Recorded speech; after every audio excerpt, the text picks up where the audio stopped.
I didn't create the Budget Mom to make a dollar. I didn't create the Budget Mom to start a business. I did it to build a community, to find other moms and women out there who knew my struggle. When I came to them and said, hey, I'm dealing with this today, it's getting me down. I wanted someone to understand where I was coming from. And as I was searching for my tribe, they were searching for me.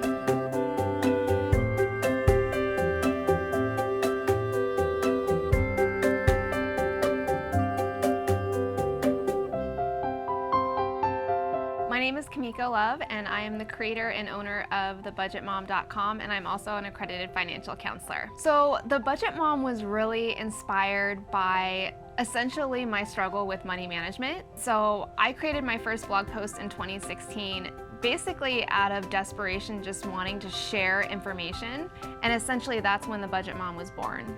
So the $77,000 in debt that I paid off in 8 months was made up of 3 things: student loans, a car payment, and credit cards. I didn't really see any significant progress in paying off debt until I turned a huge passion of mine, which is the Budget Mom, and building this amazing community, and all of a sudden this side hustle turned into this very successful business. And it wasn't I would say probably towards the beginning of 2018, late 2017 is when I really started making significant debt payments and saw significant progress in paying it off.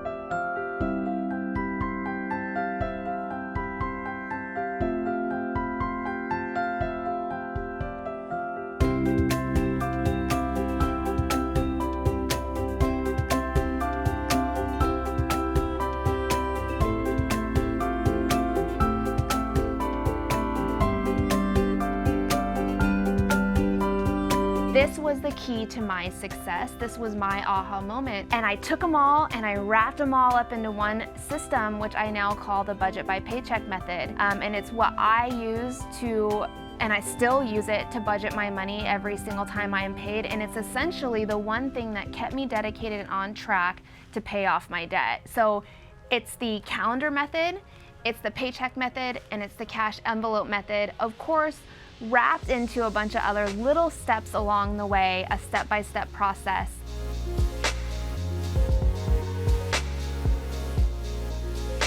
One is awareness.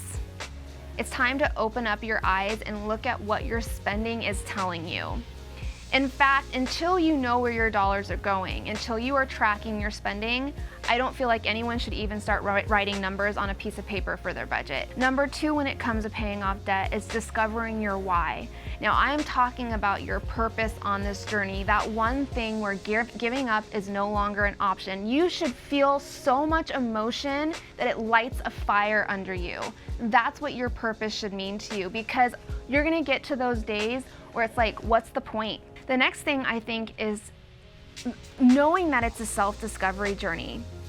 Knowing that you have to learn what type of person you really are. So I think asking those hard questions and learning about what type of learner are you and what are the things that keep you motivated. If I can do anything, I think evoking feeling is something that I'm always going towards, because without feeling something, you don't take action. So I want to inspire my readers to feel something. I don't care if it's anger or sadness or guilt, because without feeling those things, you're never going to take true action that's going to lead to consistency and change. And so I think when you say, how do I hope to inspire people? I hope to get them to feel something.